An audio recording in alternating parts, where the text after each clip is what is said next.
Corey, this has been a sensitive subject for generations. I spoke with LGBT New Yorkers who've stayed away from churches and synagogues out of fears they wouldn't be welcome. But in some houses of worship, times are really changing, and that's clear the moment you enter a small but mighty church here in Manhattan. An oasis on 2nd Avenue. This is Middle Collegiate Church,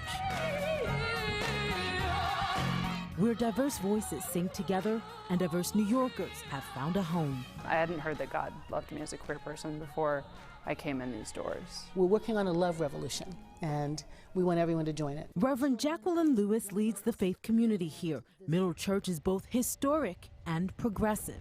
It's a baby born in a scandal. Established in the 1620s, Middle Church found a new purpose in the 1980s as crisis rocked the LGBT residents here in the Lower East Side. There were lots of people living and dying from HIV/AIDS. Middle Church did what many others would not. They performed funerals for New Yorkers who died with AIDS. That's the beginning of our progression around LGBT justice. 30 years later, and Middle Church remains on the forefront, advocating for queer New Yorkers. And you can use the Bible to make LGBTQ people think that they are an abomination and not of God, and that is simply not true. Middle has activated a light in me that I already knew was there, but I just needed to be confirmed. As a gay Christian, this was the first church where Matthew Johnson Harris felt he could just be himself. Graham Bridgman is the first openly transgender deacon. And it was really amazing.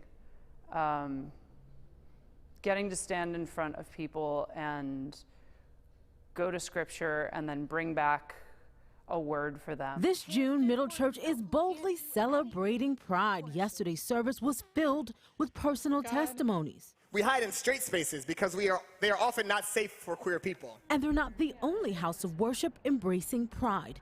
At Central Synagogue in Midtown, sections of the AIDS memorial quilt are on display.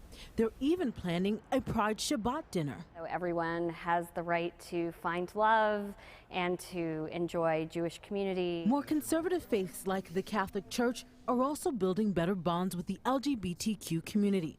Father James Martin is a Jesuit priest. I think things are softening for LGBT Catholics.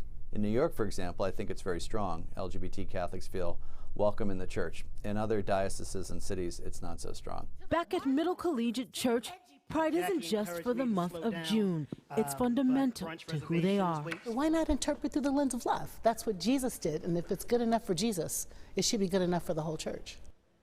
And members of Middle Collegiate Church are busy this week getting ready to march in Sunday's Pride celebration. And we are seeing progress in those other denominations. Pope Francis recently said the church has the right to express its opinions, but not to interfere spiritually in the lives of LGBT Catholics. Tamsin.